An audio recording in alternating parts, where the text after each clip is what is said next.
Bom dia a todos, começamos agora o podcast Doses Milionárias, hoje 12 de junho.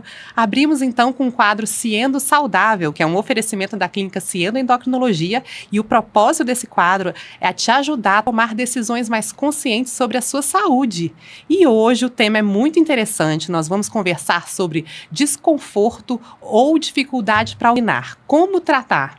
E para isso a gente recebe hoje com prazer a doutora Rayana Gondim, que é médica urologista. Sim. E a gente vai conversar aí na urologia, né, que a gente fala sobre o trato urinário, né, e antes de tudo, para as pessoas que estão em casa, conhecerem um pouco mais a sua trajetória como médica. A gente sabe que, eu particularmente sei, até há um tempo atrás, era não tão comum encontrar médicas mulheres, né, urologistas, então eu imagino que são desafios que são encontrados ali ao longo da carreira, mas como que começou essa sua história com a medicina lá atrás? Obrigada, Polly, pelo convite. Fiquei muito honrada, muito feliz de estar aqui hoje com você. É um prazer, nossa, bom demais. Então, a minha trajetória, ela foi muito linear, assim.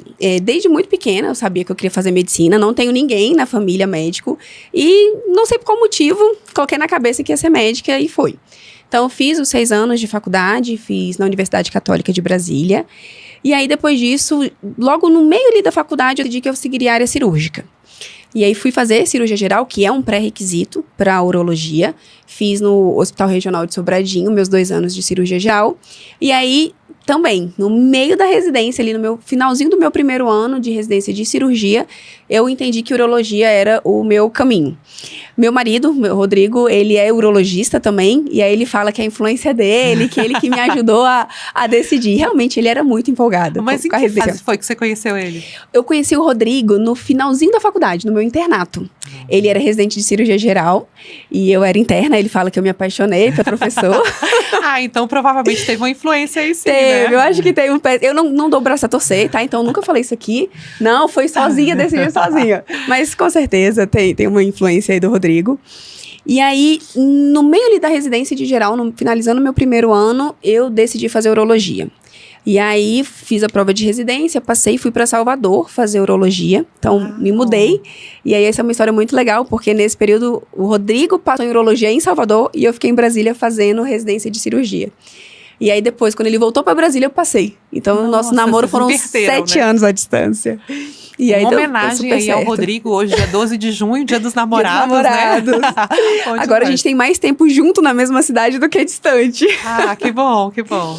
E você é daqui mesmo? Eu sou daqui de Brasília. Ótimo, ótimo. E aí fiz urologia. Quando eu tava no meu R5, urologia são 3 anos, né? Então, quando eu tava no meu R5, eu entendi que urologia pediátrica era um chamado. E aí foi o momento que eu comecei a focar um pouquinho mais. Conversei com o meu chefe, o nosso chefe da residência, Dr. Birajara Barroso. Ele é urologista pediátrico, muito renomado aqui no Brasil. Lá em Salvador? Lá em Salvador. Uhum. Ele é o cara, assim, ele é fantástico. Ele é o cara que mais publica, ele é um ser humano de luz como pessoa e um profissional, assim, exemplar. E eu acho que ele despertou esse meu desejo de fazer urologia pediátrica. E aí, ele me convidou para entrar no mestrado. Aí, eu comecei o mestrado. Passei no fellow de urologia pediátrica e no meio do fellow eu tinha uma quantidade boa de publicação. E aí ele me convidou para fazer o doutorado. Uau. Aí fui escalando devagarzinho, mas deu certo. Aí fiz a conclusão do meu doutorado em 2020. Uau. E aí formei e tô aqui como... Hoje a minha principal área de atuação é urologia pediátrica. Então, assim, acabou que você fez um doutorado nessa área antes de voltar para Brasília. Fiz um doutorado. Nossa, demais, porque... Assim, eu imagino, como eu falei, né, as pessoas costumam conhecer a urologia voltada para os homens, né? Sim. Explica pra gente, assim, como que é a área de atuação do urologista, onde que a mulher entra, qual que é o campo que a mulher pode atuar e se tá mais frequente, assim, a procura por médicas urologistas? É um grande mito, né? Muitos têm um entendimento, muitas pessoas tinham um entendimento que o urologista era o ginecologista do homem, era o médico do homem. Mas, na verdade, não. Todo mundo tem trato urinário, então todo mundo tem rim, todo mundo tem bexiga, todo mundo faz xixi, né? Então, é um médico que cuida do trato urinário. Quando a gente fala da equivalência ginecologista, a gente está falando do andrologista, que é uma subespecialidade dentro da urologia que faz essa parte hormonal, que cuida dessa parte sexual do homem. Mas o urologista não. O urologista, ele cuida. Eu falo que é o médico da família, porque ele cuida das crianças, ele cuida dos adultos, seja homem, seja mulher, e ele também cuida dos idosos. É muito comum o idoso ter dificuldade para fazer xixi por conta do crescimento da próstata. A mulher começa a ter infecção urinária, começa a ter uma incontinência urinária. Então, eu falo que o urologista é o médico da família por conta disso. A gente cuida desde as crianças, como eu, por exemplo, urologista pediátrica, mas a gente cuida da família toda. Então, a gente acaba abraçando a família toda. E realmente é uma especialidade mais masculina. A gente fala de uma especialidade que é cirúrgica e que vai tratar muito dos homens. Então eu, por exemplo, eu fui a primeira residente mulher do serviço quando eu fiz urologia. E fui muito bem acolhida por todos os meus staffs na época. Não existia um preconceito comigo. Eu tenho uma grata lembrança da minha residência. Assim, todos os meus chefes nunca duvidaram do meu potencial, nunca questionaram como é que uma mulher estaria fazendo urologia. E aí, aos poucos, a gente vem ganhando esse espaço. Existe um grupo na urologia que a gente chama de orquídeas, que são as mulheres urologistas. Uau. Então, a gente tem esse grupo, é um grupo muito ativo na rede social, é um grupo muito ativo no WhatsApp, a gente tem encontros, todos os congressos a gente acaba se encontrando, mas está crescendo cada vez mais. A doutora Lívia foi a nossa primeira urologista mulher. Sim, aqui em Brasília. Uma querida. Sim. Foi minha staff lá em Sobradinho. Então, já tem um pezinho dela ali na minha influência. E eu fui a segunda urologista mulher. Uau. A chegar em Brasília. E aí, agora, hoje, já temos várias outras. Temos a Rani, temos a Kati, temos a Cristal, que está formando. Então, a gente tem a Ju. Então, assim, a gente, em Brasília, hoje, se eu não me engano, somos 6 mulheres urologistas. Olha se eu não estou enganada, é isso. 5 a 7 mulheres. É mais ou menos isso. Que a gente tem as residentes. E é uma especialidade que está crescendo o número de mulheres e vai crescer mais.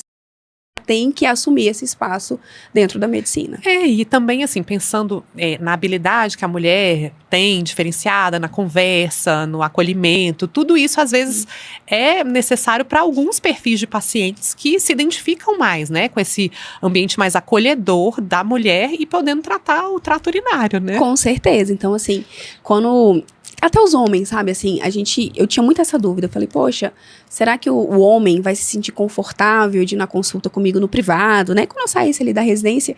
E eu tive também, mais uma vez, uma grata surpresa, porque os pacientes falam, pô, doutora, você, mulher, escuta mais, tem mais paciência, às vezes tem até um pouco mais de empatia.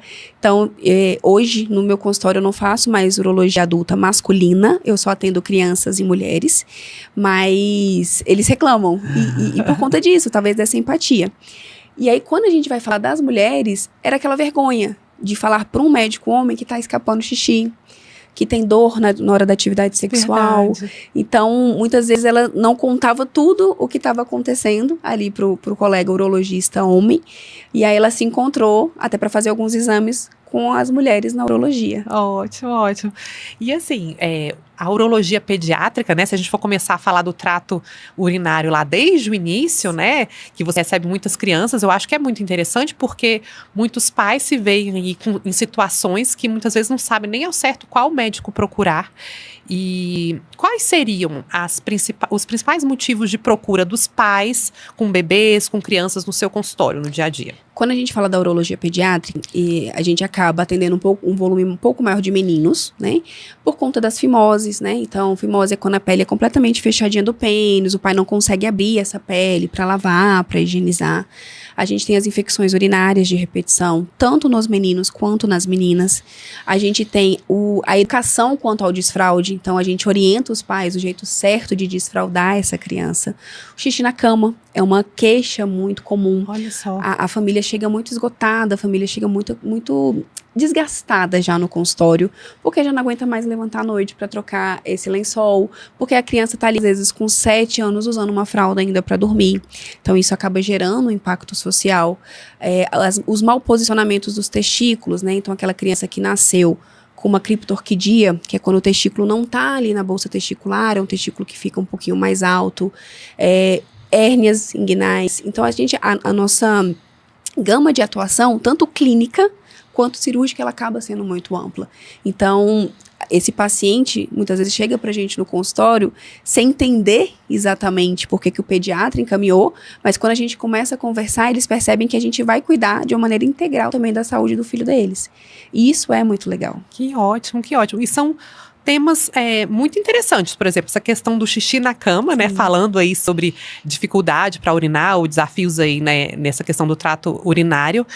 O que você percebe, assim, como que a gente pode ajudar os pais que estão em casa e que de repente estão com esse desafio ou já vivenciaram esse desafio de alguma forma? Como que você interpreta isso, assim? Existe alguma interpretação para isso? É uma coisa que o xixi na cama tem uma certa idade que até determinada idade é normal? A partir de quando a pessoa tem que se preocupar? Como é feita essa avaliação do xixi na cama, né? Que é a enurese noturna, né? Xixi na cama é o meu xodó, assim. Eu adoro tratar xixi na cama. Adoro ter esse acolhimento com as famílias. É uma coisa que a gente sempre começa, até um passo antes disso, que é quando a gente fala do desfraude. Um desfraude mal executado, um desfraude precoce, um desfraude mal feito, ele pode sim influenciar nesse xixi na cama. Então, uma coisa que eu sempre falo com os pais, e a gente já vai deixar aqui combinado, é que o desfraude é da criança, não é do pai.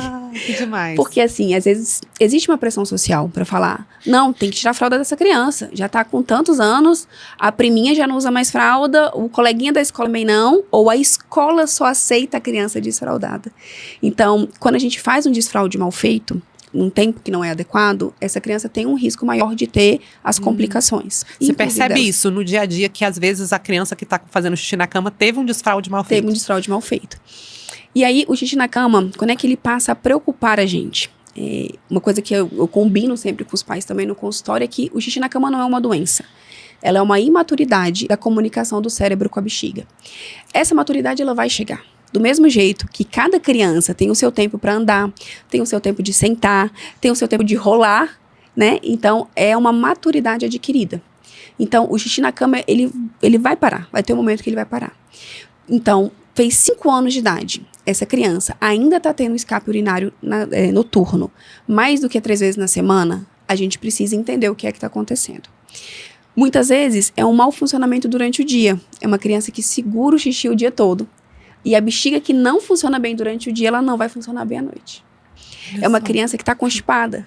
A constipação, ela tem uma influência muito grande no funcionamento da bexiga. E muitas vezes a gente não se atenta para isso. A gente acha que são condições separadas. E muitas vezes os pais falam, sempre foi constipado, eu sou constipada, minha mãe é constipada. Como se fosse uma herança que a família tem que herdar. E aí, isso tudo a gente vai conversando um pouquinho no consultório. Poxa, funciona bem durante o dia essa bexiga? Esse intestino funciona bem durante a noite? Para só depois eu efetivamente olhar o que acontece ali no período noturno. Então, dicas mais práticas que a gente sempre fala para os pais nesse consultório vai passar, vamos entender o que está acontecendo para eu te ajudar a acelerar esse processo, a acelerar essa maturidade. Muitos não sabem que existe uma história familiar, então, às vezes o pai, a avó, também fazia xixi na cama, e existe um componente hereditário no xixi na cama. E normalmente, a mesma idade que esse familiar parou de fazer xixi, tende a ser a idade que essa criança vai parar de fazer xixi. E aí, o primeiro passo vamos entender o que está acontecendo, vamos organizar essa casa, vamos saber se funciona bem, não funciona bem durante o dia, vamos tratar esse intestino. E cerca de 40% dos pacientes já melhoram só com essas medidas comportamentais. Olha só. Outra coisa que a gente sempre orienta é a quantidade de líquido que essa criança bebe. Hoje as crianças são mini executivos, né? Sai cedo de casa, fica o dia todo na escola, sai da escola, tem xadrez, tem balé, tem natação, vai chegar em casa 8 horas da noite. Verdade. Então, é corrido. É uma agenda, assim, de executivo. Então, essa criança vai ter uma rotina de ir jantar 8, 9 horas da noite. E aí bebe um copão de água, um copão de suco. E aí, vai dormir daqui a 30 minutos, existe um risco maior. O rim ainda está trabalhando, ainda está filtrando. Então, a gente começa a restringir o líquido da noite, melhorar a ingesta de líquido, né? Ingesta hídrica durante o dia. A gente vai fazendo pequenos ajustes na rotina dessa criança, que aí sim, tende a melhorar ainda mais esse risco de escapar o xixi no período da noite. Às vezes essa criança não senta direito no vaso sanitário. Tem um jeito certo de sentar no vaso sanitário. E aí, manda para fisioterapia. A fisioterapia trabalha essa musculatura, para só depois a gente pensar num tratamento medicamentoso. Então, quando essa família chega ali no consultório, eu não... Aqui, ó, tá aqui uma receita, vai embora para casa e vamos ver se vai parar de fazer xixi. A gente tem que fazer todo esse trabalho de conscientização, esse trabalho da parte comportamental, para aí sim essa criança a gente entender que ela precisa desse tratamento para o xixi especificamente. Não, e é interessante você falar sobre isso, porque essa avaliação no consultório deve ser um diferencial, assim, para ver como que a criança está se comportando, até de repente no ato, né, de urinar mesmo, se tem alguma coisa que pode melhorar, e para trazer a segurança que às vezes está por trás da criança também evoluir bem, né, os pais estarem seguros, e né. abraçar essa família. Uhum. Porque imagina você tá ali, seu filho com 7 anos e toda noite você tem que trocar roupa de cama. Toda noite você tem que mudar esse pijaminha, trocar esse lençol, ou usar fralda, porque começa a ficar difícil achar essa fralda que sirva. Verdade. Ou trocar o colchão, porque esse colchão tá o tempo inteiro ficando molhado, né? Então, essa família, ela precisa ser abraçada, ela precisa ser acolhida, porque é muito frequente a família já chegar no consultório tendo tentado algumas coisas. O pediatra já orientou, às vezes, alguma rotina um pouquinho melhor. Essa família já passou por tudo. Essa família, ela já acolheu essa criança, essa família já brigou com essa criança, essa família já puniu essa criança. Já fez de tudo, né? Ela já tentou de tudo. Porque muitos falam assim, doutora, mas o mundo tá caindo e ela não acorda. E não acorda. A qualidade do sono dessa criança é ruim. Não é porque ela tem dificuldade de acordar que ela dorme bem. Então, às vezes a criança que rende mal na escola porque ela não tá dormindo bem, porque ela tá fazendo xixi na cama. Então, é uma consulta demorada, é uma consulta detalhada, porque eu quero saber tudo. Eu quero saber desde quando essa criança saiu da fralda durante o dia, quero saber como é que é a alimentação dessa criança, ela consome alimento irritativo ou não consome, ela parou de fazer xixi e voltou a fazer xixi por algum motivo, mudou de escola, mudou de cidade, a vozinha faleceu. Então, tudo isso vai influenciar no funcionamento dessa bexiga. Muito bom. E eu falo muito para os pais, assim, o centro de controle do xixi, que a gente chama de centro pontínuo da micção, ela fica numa área no nosso cérebro chamada sistema límbico, que é o centro da emoção. Então, vai influenciar uma coisa, vai influenciar a outra, entendeu? Olha só. E outro tema que eu acho que é muito relevante, também falando de crianças, é que a gente percebe que tem uma certa incidência de infecção urinária em crianças, né? Como que é isso? Assim, existe uma faixa etária em que começa a ter uma prevalência maior de infecção urinária? É algo que os pais têm que se preocupar, porque dependendo da faixa etária não é tão comum, e aí às vezes precisa de uma avaliação, entender as causas. Você recebe muitos pacientes com infecção urinária? Recebo tanto meninos quanto meninas. Os meninos, normalmente eles estão associados com alguma alteração anatômica, seja um refluxo, seja uma válvula de uretra, condições anatômicas que ligam o meu alerta e que muitas vezes a gente já sabe disso desde a maternidade. Muitas vezes é uma criança que a gente já acompanha desde a maternidade. Um dado que faz muita diferença pra gente na análise é entender se essa infecção ela vem com febre ou vem sem febre. Porque isso faz muita diferença no nosso raciocínio clínico. A infecção urinária com febre é aquela que tá machucando o rinzinho, tá incomodando o rim, chegou no rim essa bactéria. É mais grave. Ela é muito mais grave, ela merece muita atenção e ela precisa ser investigada desde o primeiro episódio. Agora, a infecção urinária simples, a cistite, que é aquela sem febre, a gente é até um pouco mais relaxado com ela. A gente consegue levar essa infecção urinária com mais tranquilidade. Uma coisa que os pais não associam, e mais uma vez está aí a importância, é do funcionamento do intestino. Então, a constipação, e aí o que a gente entende como constipação? Fezes ressecadas, aquele cocô mais durinho, aquele cocô em bolinha, que os pais chamam de cocô de cabrito, influencia em 7 vezes o risco de infecção de urina. Então, às vezes vai numa emergência, trata uma infecção, volta para casa. Aí daqui a um tempinho tem outra infecção e ninguém nunca se atentou que essa criança ela é extremamente constipada. Porque existe um translocamento bacteriano. A bactéria não é por falta de higiene. A mãe chega desesperada, doutora, mas eu limpo, eu troco a fraldinha. Não, é um translocamento interno. A bactéria sai da parede do intestino para a parede da bexiga. Então, a gente tratando esse intestino, regularizando esse intestino, muitas crianças deixam de ter infecção. Olha só. E aí a gente vai para um outro momento que eu acho que a tecnologia ela é maravilhosa, ela trouxe muitas coisas boas. Mas hoje as crianças estão muito conectadas. Então, na nossa época, né, tinha aquela propaganda. tava passando, sei lá, um desenho, tinha um horáriozinho do intervalo, da propaganda. Hoje as crianças pulam os anúncios. Não vão ao banheiro. Não vão ao banheiro. E aí elas começam a postergar a micção. É aquela criança que toda vez que quer ir no banheiro é correndo. Sai, que eu tô apertado. Ou, de repente, aqui tranquilo, você vai buscar na escola. Mãe, por favor, para o carro que eu preciso fazer xixi. Porque ela tá segurando por muito tempo. Ela segurou o dia inteiro. E aí, essa criança vai ter um risco de infecção urinária maior. Então, muitas vezes, não é uma alteração, não é falta de higiene, não é anatomia. É, mais uma vez, o comportamento ali influenciando no funcionamento da nossa bexiga. O intestino preso, o segurar o xixi, o mau posicionamento do vaso sanitário. Então, existe um jeitinho certo da gente sentar no vaso. Não é nem na pontinha, nem jogadão lá atrás. E às vezes tá ali. Leva o celular pro banheiro e tá posicionando mal. E aí vai ter mais infecção. Muito bom. E às vezes fica o alerta pro pai, né, e pra mãe, assim, que às vezes até se culpa, né, achando que os cuidados ali com a higiene estão prejudicados e não estão atentos com essa questão até da alimentação, talvez, das crianças, né? Sim, com certeza.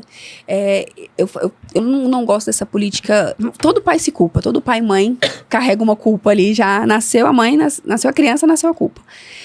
Mas essa proposta eu acho que tem que ser muito mais acolhedora. Tipo, você não tinha esse conhecimento para você se culpar e achar que, eu que fiz, eu deveria ter visto. Não, calma. Daqui para frente você tem esse conhecimento. Então vamos trabalhar daqui para frente pra gente mudar essa rotina.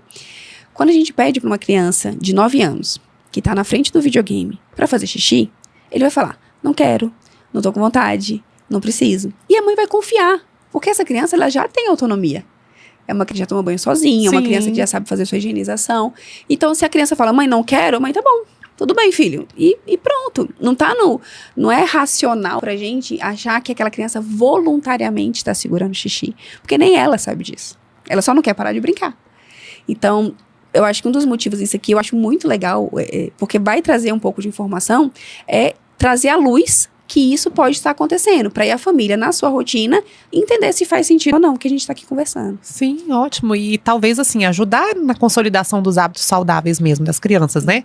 Porque essa questão, talvez, de ter um cuidado maior com a alimentação que não seja constipante, de incluir fibras desde pequeno, a própria hidratação, né, ter atenção com relação a essa questão de água, que eu vejo que também é um desafio para os adultos, porque a infecção urinária, eu imagino que você também recebe também muitas mulheres, por exemplo, com quadros de infecção urinária recorrente, que eu acho que é um tema muito interessante, porque eu percebo que isso gera para muitas mulheres, às vezes, um sentimento assim, né, poxa, às vezes tem uma viagem e já se preocupa porque já tem muitas infecções. Como que você classifica isso? A mulher com infecção urinária, a partir de quando que ela tem que se preocupar que é realmente uma infecção urinária recorrente?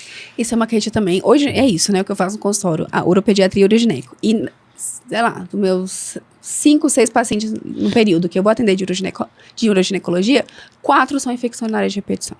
Olha só. Assim, é uma queixa muito comum. Isso impacta socialmente muito a mulher. Porque é justamente isso que a senhora falou. Então, assim, a paciente vai viajar. Não, eu tenho que levar um antibiótico. A paciente vai para uma praia, fica preocupada. A paciente vai namorar, isso acaba impactando até o relacionamento, porque toda vez que eu namoro, eu tenho infecção urinária. Então, é muito frequente, a gente considera uma infecção urinária de repetição acima de 3 vezes, num período de pelo menos 6 meses. Então, é muito fácil atingir essa meta para essas pacientes.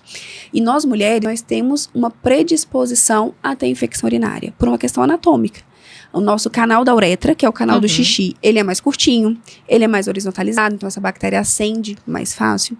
A gente tem a cavidade vaginal, que durante a atividade sexual, não é porque o parceiro está passando nada, que essa é uma queixa, uma dúvida muito frequente. Isso é importante, né? Falar. Então, não é o parceiro que está te passando, é porque toda mulher, na cavidade da vagina, vai ter bactéria. Durante a penetração, essa bactéria passa da parede da vagina para a parede da bexiga. Então, não é o seu parceiro que está ali, não, doutora, meu parceiro se contaminou na rua e tá levando para casa. Sim. Não é isso. E nós mulheres também temos uma tendência a intestino mais preso, nós temos uma tendência à constipação e a ser multitarefas. Mais uma vez, o seu xixi. Então, você tá aqui trabalhando, não quero terminar, preciso só terminar isso. Ou tá cuidando das coisas da casa, cozinhando, arrumando a louça, sai para buscar o menino. Que mulher que não falou assim, gente, eu tava com vontade de fazer xixi, até agora eu não fui. Então, isso é muito frequente. Por isso que nós mulheres temos essa predisposição a ter infecção urinária. E mais uma vez vem a culpa do desfraude. Porque lá atrás, o que a sua mãe te falava? Não faz xixi na rua e não senta no vaso sanitário da rua para fazer xixi. Verdade. Né? Então, toda mulher faz xixi se equilibrando. Eu brinco que é igual Homem-Aranha. Você faz xixi ali segurando nas paredes. Isso não é legal? Péssimo. Sério? É péssimo. E aí, a gente chega na vida adulta sem esse entendimento. Né? Sem perceber que a gente tá uma vida inteira fazendo xixi errado. Então, quando a gente faz xixi meio que em pé, a gente tá com a nossa musculatura ali do assoalho pélvico, do períneo, toda contraída. E para fazer um bom xixi, você tem que relaxar. Olha só. Então, a gente não esvazia bem, essa musculatura acaba ficando tensa. Essa mulher começa a ter dor na atividade sexual porque essa musculatura é tensa, ela não consegue relaxar. Uau. Então, a gente, uma coisinha, um hábito que às vezes é até inocente, um hábito que a gente acha que eu estou me cuidando, porque eu não vou sentar, não vou me contaminar, né, nesse vaso público, acaba prejudicando muito mais do que ajudando a nossa fisiologia, que é o colocar xixi pra fora. Olha só, não. Então explica pra gente, pra mulher que tá nos escutando, eu não sabia disso, que existe um jeito adequado de fazer xixi. Como é que a mulher tem que fazer xixi? Tem um jeito certo. Eu tenho uma paciente que vai falar assim, doutor, não é possível, eu tô com 60 anos e não sei fazer xixi ainda. Não aprendeu. Não aprendi a fazer xixi. Então assim, o que a mulher hoje faz? Eu vou retratar aqui, vamos ver se vocês se identificam aí em casa. A gente vai correndo, porque a gente tá sempre correndo pra alguma coisa. A gente vai abaixar a calcinha até a altura do joelho. E a gente senta aqui, assim, ó, na pontinha do vaso. Já pra levantar e ir embora. O que é o jeito certo da gente fazer xixi? A gente abaixar toda a roupa até esse ossinho do pé. Olha até só. ali o tornozelo. Pra ficar livre, pra né? Pra ficar livre. Porque quando a gente faz xixi, não sei se a câmera consegue pegar aqui.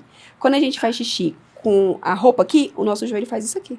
A gente não relaxa, a gente não afasta o joelho, né? Então, vai abaixar essa roupa até a altura do ossinho aqui do tornozelo. Baixou tudo. Vai sentar adequadamente no vaso. Então, você vai afastar os dois joelhos e vai posicionar o tronco levemente para frente. Nem muito na pontinha e nem muito lá atrás, jogado. E para evacuar, para fazer o cocô, obrigatoriamente com apoiozinho pro pé. Para que a altura do seu joelho fique sempre mais alto do que a altura do seu quadril. Esse é o jeito certo. Antigamente a gente fazia cocô de cócoras. Sim. Então era esse posicionamento adequado para o esvaziamento do intestino. Então, quando a gente já faz isso, a gente vai... Eu normalmente brinco com os pacientes. Aí você sentou do jeito que a gente combinou aqui no consultório. E eu peço aos pacientes, né? O consultório da urologia, ele necessariamente tem um banheiro. Então eu falo aqui, você vai simular para mim como é que você senta nesse vaso. Olha só. E aí elas sentam tudo errado, né? Porque... falta esse entendimento. E aí, a gente combina o jeito certo de fazer cocô e eu falo, agora você vai respirar fundo, soltar o ar e relaxar. Porque é isso que a gente precisa. Porque senão, a gente começa a não esvaziar completamente essa bexiga, esse períneo fica contraído. Várias coisinhas vão acontecendo justamente por uma questão postural que a gente fez errado a vida toda. Porque existem músculos envolvidos aí, né? E aí existe um jeito certo, então tem que usar o vaso. A maioria das mulheres, às vezes, né, por acostumar a fazer xixi ali rápido, nem usa o vaso, usa ali o espaço e não senta. Então, o correto é sentar. Talvez cuidar da higiene do vaso, ou talvez antes de sentar, mas que... Imagina, uma vida inteira indo ao banheiro, sei lá, 5, 6, 7 vezes, 8 vezes por dia. Sim. E não sentando adequadamente causa um impacto. Com certeza, porque aí você passa a usar o seu vaso só à noite ou no final de semana. Isso quando você não sai de casa. Uhum. Então você passa a maior parte do seu tempo fazendo xixi mal. Então, e qual que é a principal consequência disso, de fazer xixi errado? A nossa musculatura fica contraída, a gente começa a ter um padrão de contração do músculo errado. Então, vamos imaginar que a bexiga ela é um músculo. Então, ela esvazia, enche ao longo da vida. E aí, duas coisas influenciam. Quando ela está enchendo, ela vai chegar numa capacidade que vai ligar aquele nosso alerta social, poxa, preciso ir ao banheiro. Quando a gente não ignora esse desejo, porque muitas vezes a gente ignora, a gente faz uma sobredistensão dessa musculatura. E aí, é como se fosse um elástico que eu começo a puxar demais. Sim. Ele já não vai voltar mais pro mesmo tamanho. Essa bexiga, ela começa a não ter contração boa. Olha. Então, ela tá sobredistendida. Vai fazer xixi, ela contrai, mas ela não esvazia todo a bexiga. A gente começa a ter o que a gente chama de resíduo pós-miccional. Ou seja, começa a ficar restinho de xixi. Aumenta o risco da infecção, aumenta o risco de dor, aumenta o risco, inclusive, de formar pedrinha nessa bexiga.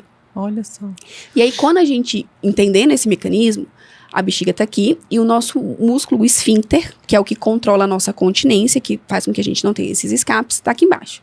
Então, a bexiga tá enchendo, o esfíncter está fechado. Na hora dessa bexiga contrair, o esfíncter tem que relaxar para o xixi passar.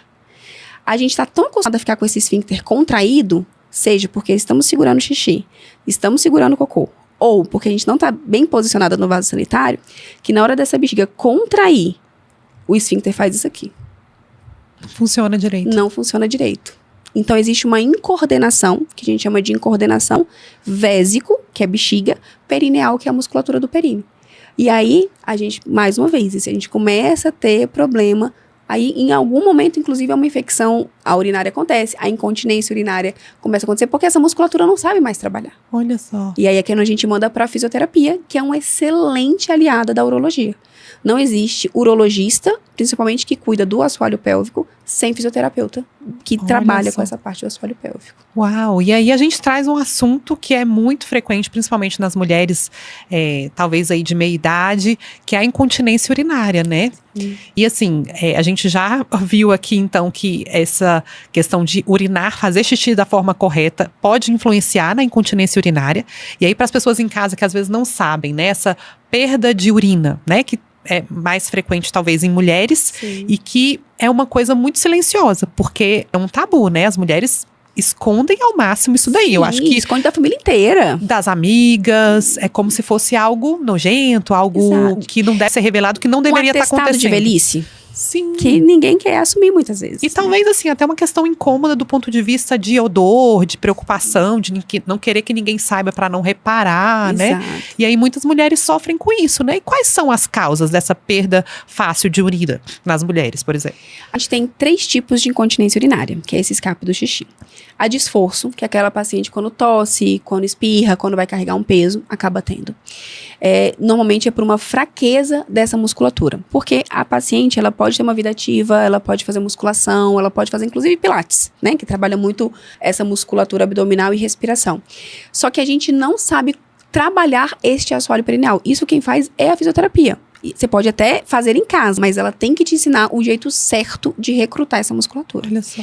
O ganho de peso acaba favorecendo a incontinência urinária. A menopausa, por uma alteração, né, uma flutuação hormonal e uma queda hormonal, ela pode influenciar na incontinência urinária. A via de parto não influencia na incontinência urinária. Isso é uma queixa muito comum. Olha! O paciente fala assim, eu tenho incontinência urinária porque eu fiz parto normal. Não. A gestação é um fator de risco. A via de parto não é um fator de risco. Mesmo? Sempre achei que fosse parto normal, aí a bexiga baixa, né, que as mulheres falam, né? Não é isso. Não é isso. Não é isso. Isso é um mito que a via de parto vai determinar se é incontinência urinária ou não. Então, mais um motivo para as mulheres relaxarem, que gostam do parto normal, né? Tá tudo bem. Tá tudo bem. Principalmente se você fizer fisioterapia durante, aí que você não vai ter esse problema mesmo. A fisioterapia são os exercícios, né? São os exercícios. É fortalecer essa musculatura e ela te ensinar o jeito certo de você relaxar. Porque tem paciente que fala assim, eu tô contraindo. Um exame físico. Eu tô contraindo com muita força e ela não tá fazendo nada de contração aqui no meu dedo. Ela tá contraindo a musculatura abdominal, abdômen inferior, mas perineal tá completamente silenciada.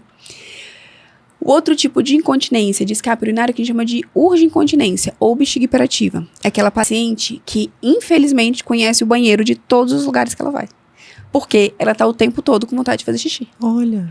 Então, ela tem muito impacto na vida social. A paciente, ela deixa de beber água quando ela vai, sabe, né, que vai ter um evento que vai sair porque ela não quer ter o risco de perder o xixi.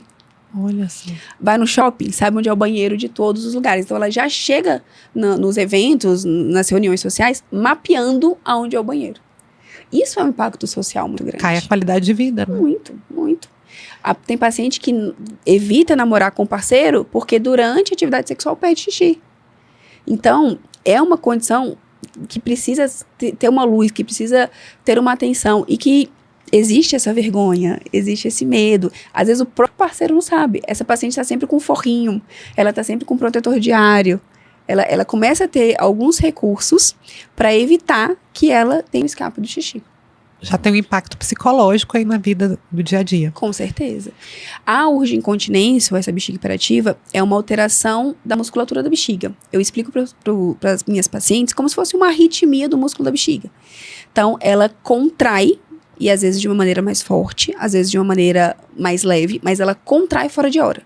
Então, naquela fase que a bexiga deveria estar enchendo ainda, ela, de repente, vem uma contração, que a paciente não consegue reverter. É uma contração completamente involuntária, que é o momento que acaba escapando esse xixi. Isso. E às vezes até escorrendo perna abaixo. Para isso, a gente tem fisioterapia também e medicação. Para incontinência urinária de esforço, que é da tosse, que é do espirro, que é o de, tô correndo e escapa o xixi, a gente tem fisioterapia e, quando necessário, o tratamento cirúrgico, que não é necessariamente levantar a bexiga, né? Às vezes a Olha paciente só. chega no consultório, doutora, eu quero levantar minha bexiga. Às vezes não é isso que ela está precisando. E a gente tem os recursos para isso. E agora a preocupação é como evitar, né? Porque aí, para a mulher que de repente já tem uma mãe, uma avó que sofre com essa questão da incontinência urinária, é uma coisa que a mulher, né, tem que se preocupar? E quando tem que se preocupar com isso? É um tratamento multidisciplinar. Então, aquela paciente que tem um sobrepeso, tem obesidade, a gente sempre manda para uma avaliação endocrinológica. É importante emagrecer, então. Muito importante. Por quê? Vamos lembrar de força, né? Quando a gente tem um ganho de peso, a gente aumenta a nossa pressão intraabdominal. E aí fica mais difícil para a força contrária, que é a da musculatura, vencer. Então, a força abdominal acaba sendo maior do que a força ali desse esfíncter. Sim. Então, quando a paciente perde peso, por isso que na gestação, às vezes, a gente tem aqueles escapes transitórios da gestação, porque a gente aumentou muito a nossa pressão abdominal. Verdade.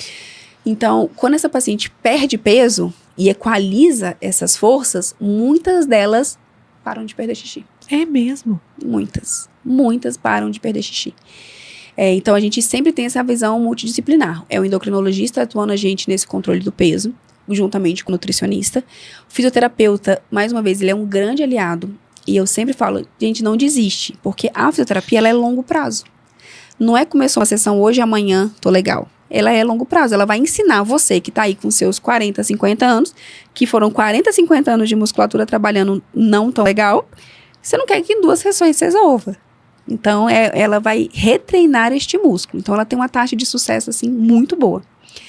Então, essas são as 2 coisas que a gente efetivamente consegue ajustar.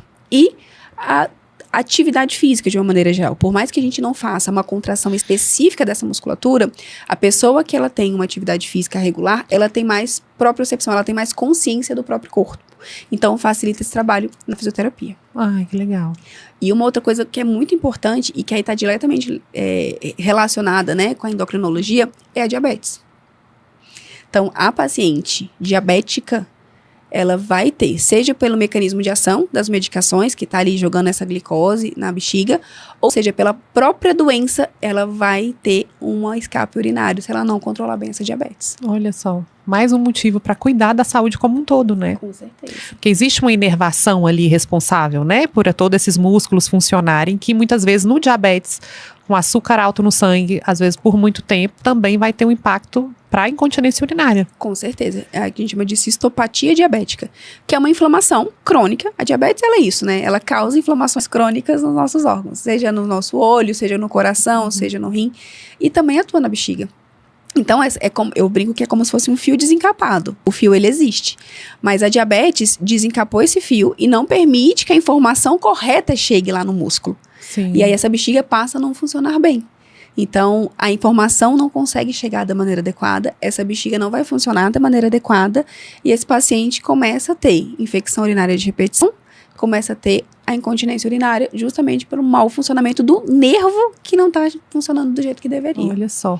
Então, assim, é importante as pessoas sempre lembrarem da possibilidade de prevenir isso, né? Eu acho que o alerta é para as pessoas saberem que isso acontece e está acontecendo com algumas pessoas e olhando, né, lá na frente, evitar que isso também aconteça com a própria pessoa e aí é pensar num cuidado mais preventivo.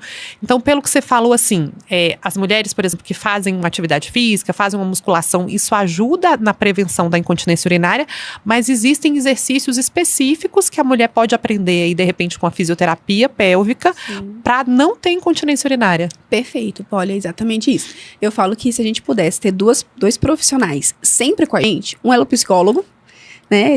O psicólogo, eu acho que paciente com queixa, sem queixa, a gente sempre tem uma demanda que fica mais leve quando a gente é conduzido a tratar. Então, o psicólogo, se eu pudesse ter um profissional em cada mão, seria o psicólogo numa e o fisioterapeuta na outra. Verdade. Né? Então, o fisioterapeuta, ele vai ter essa função preventiva. A gente não precisa procurar o fisioterapeuta só quando a gente está com lesão. Né? Então, minha bexiga não está funcionando bem, então agora que eu vou usar. Não, a gente pode aprender o jeito certo de contrair essa musculatura. Não quer dizer que você vai fazer fisioterapia na clínica a vida toda, não. Ela vai te ensinar o jeito certo de como é que contrai, como é que relaxa.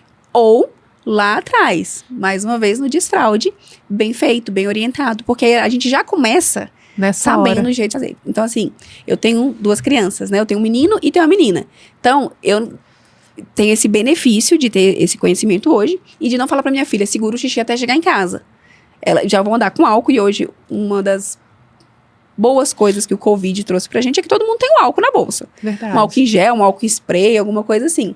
Então, borrifa, higieniza e é isso. Você consegue fazer com que a sua filha sente pra fazer xixi. Uau!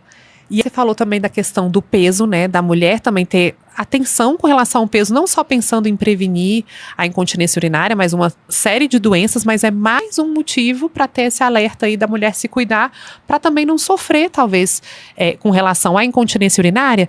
E não sei, imagino que também uma outra causa de mulheres procurarem você, talvez as pessoas não conheçam muito, porque é muito escondido também a questão do prolapso, né? Sim. De mulheres, de repente, terem essa, que talvez começa aí, talvez conhecido como a bexiga baixa, mas às vezes existem prolapso de órgãos pélvicos que eles saem ali e podem causar incômodo, né? Muito. A paciente, ela chega no consultório falando que ela tá com uma sensação que tem uma bola dentro da vagina. Você imagina quão desconfortável é você estar andando o tempo inteiro com alguma coisa entre a sua vagina, é muito desconfortável. E alguns prolapsos, que são essa descida, né, seja da bexiga, seja do útero, ou seja do próprio intestino, mais uma vez, na paciente constipada, pode ter prolapso da parede do reto para dentro da bexiga, e aí tem um desconforto importante também, por conta de um ganho de peso, por conta de uma dieta inadequada, por conta de uma falta de atividade física. Então, alguns prolapsos, eles são tão severos, a bexiga desce tanto, que a bexiga ela ulcera, ela sangra. Olha só. Porque ela fica exposta, ela é um órgão interno, mas a sua parede anterior, ela acaba descendo na parede anterior da vagina e causa muito desconforto. Desconforto pessoal para a paciente no dia a dia, mas desconforto no namoro. Essa paciente começa a evitar o parceiro porque tem vergonha, ou então só quer ter relação sexual com a luz completamente apagada. Então a paciente ela vai cerceando a vida dela, ela vai não vivendo a sua vida no máximo que ela poderia ter, por conta desse desconforto. Olha só, explica que talvez as pessoas não estão entendendo direito o que é isso, o que é o prolapso na mulher. Pronto, o prolapso é quando a bexiga cai ou quando o útero desce, né? Os nomes populares seriam esses. Então, entendendo que a gente tem o canal da uretra e tem a vagina logo aqui embaixo. A bexiga, ela faz ela divide a parede da vagina e a bexiga fica exatamente apoiada. Então, quando essa paciente tem uma fraqueza mais importante dessa estrutura muscular e de ligamento que sustenta ela dentro do nosso abdômen, ela cai. Então, ela faz um ângulo, ela cai para dentro da vagina. E essa paciente, ela tem essa sensação de bola dentro da vagina. Né? É uma sensação de muito desconforto e que pode, inclusive, atrapalhar o jeito que essa mulher faz xixi. Porque ela não consegue esvaziar tudo. Fez um ângulo no canal dessa uretra e ela não consegue esvaziar tudo. Bloqueia. Como se eu pegasse uma mangueira e dobrasse essa mangueira. É exatamente isso que acontece. E algumas pacientes têm esse mesmo mecanismo com o útero. Então, às vezes, fez algum procedimento cirúrgico e aí essa musculatura também não sustenta mais o colo do útero lá em cima. Ele começa a descer. E aí sangra, e aí ulcera. E essa paciente, o que ela vê no dia a dia? Que tem alguma coisa preenchendo a vagina dela, que não deveria estar ali. A vagina, ela é um canalzinho fechado, né? Ela não tem estrutura dentro dela, ela é um tubo. Quando começa a descer essas estruturas, essa paciente sente esse desconforto de que tem algo entre as pernas, algo dentro da vagina. E aí começa a ter esses impactos de sangramento, dor durante a atividade sexual. Quando é o intestino pode prender, a bexiga pode não esvaziar completamente, mas é o que a gente chama, né, popularmente conhecido como bexiga caída ou útero baixo. Entendi. Aí nessa hora que ela procura o urologista e o tratamento, como é feito? Se for uma queda, né, um descenso leve, mais uma vez a fisioterapia ajuda a gente. Olha. A fisioterapia ajuda a reposicionar, porque ela ganha força desse músculo, esse músculo traciona novamente essa estrutura para onde ela deveria ficar. Quando é um prolapso, ou seja, quando essa queda ela é mais importante ou ela é uma queda mais acentuada, e infelizmente, muitas pacientes por vergonha já chegam pra gente nessa fase, aí o tratamento é cirúrgico. Aí a gente tem que suspender essa bexiga. Então a gente faz o mecanismo de tração novamente, dependendo do grau, pode ser até pela barriga ou pela vagina, dependendo do grau dessa queda. E algumas pacientes a gente precisa, junto com a suspensão, colocar uma tela, que é para ajudar na incontinência que vem associada com isso. Ou seja, tem jeito, né? Tem jeito, tem jeito. Isso que é interessante. Vai voltar a qualidade de vida. A qualidade de vida dessa paciente, ela volta. Então, assim, ela volta a fazer atividade física, porque antes o medo era escapar o xixi, ela volta a namorar, ela volta a usar uma roupa um pouco mais justa, ela volta a sair de casa, porque ela consegue controlar melhor todos esses sintomas. Então, tem jeito clínico, ou seja, com medicação, com fisioterapia para algumas demandas, e tem a correção cirúrgica. Ótimo. Então, assim, essa paciente volta a ter qualidade de vida. Isso é importante porque as pessoas saberem em casa que tem solução, que tem tratamento e talvez o quanto antes buscar, né? Começou a sentir um desconforto, não espera não, já procura ajuda, porque às vezes nessa fase inicial o tratamento vai ser mais fácil, mais eficaz. A recuperação é mais rápida. Exatamente. Então eu acho que isso é muito válido para a mulher já saber que essas condições existem, buscarem prevenir e principalmente para as que estão sofrendo já com quadro avançado, buscarem tratamento, né? Exato. Tem gente especializada para tratar vocês. É bom demais. E assim, agora sabendo que existe uma médica urologista mulher, né, em Brasília, fica mais fácil ainda, porque, gente, não é comum. Então aproveitem. Facilita. Olha só, Rayana, nosso tempo passa muito rápido. Sim. Eu quero te agradecer estar aqui, porque eu acho que essa troca de informações, assim, vinda de pessoas como você, são super úteis. E a gente trabalha junto, então eu sei como é o cuidado, que a Rayana vai lá chamar os pacientes com um sorriso. Eu fico até constrangida, porque às vezes eu chego ali no corredor e vejo, nossa, mas você tá tão feliz, tão alegre nesse momento. Mas cada paciente, cada cuidado, porque isso que é o interessante, né? Avaliar individualmente, porque cada um vão ter questões, cada mulher ali vai ter uma questão, cada criança, uma questão emocional, uma família por trás, e que esse acolhimento já traz mais segurança e facilita todo o tratamento. Então, isso é muito interessante. E quero te agradecer e pedir para você deixar à disposição os seus canais de contato, como é que essa mulher, esses pais podem te encontrar para fazer uma avaliação também na urologia. Mais uma vez, obrigada. Adoro falar dos dois temas que eu trabalho hoje, que é a urologia pediátrica e urologia feminina, trazer à luz isso é muito legal. E aí vocês me encontram no @RayanaGondim, no Instagram, a Rayana Gondim no Facebook também, ou no meu site também tem muito conteúdo. A gente deixa um blog bem atualizado, que é rayanagondim.com.br, e no YouTube. Como doutora Rayana Gondim, estamos lá deixando você tá no YouTube também. Estamos no YouTube. Muito bom, gente. Quero agradecer a participação de todos e para vocês. Hoje é o Dia dos Namorados, né? Então, assim, a ideia também é ajudar as mulheres a se sentirem mais confortáveis também, né? Confiantes. E confiantes. Muito obrigada, Rayana. Obrigada, doutora Um ótimo dia para vocês.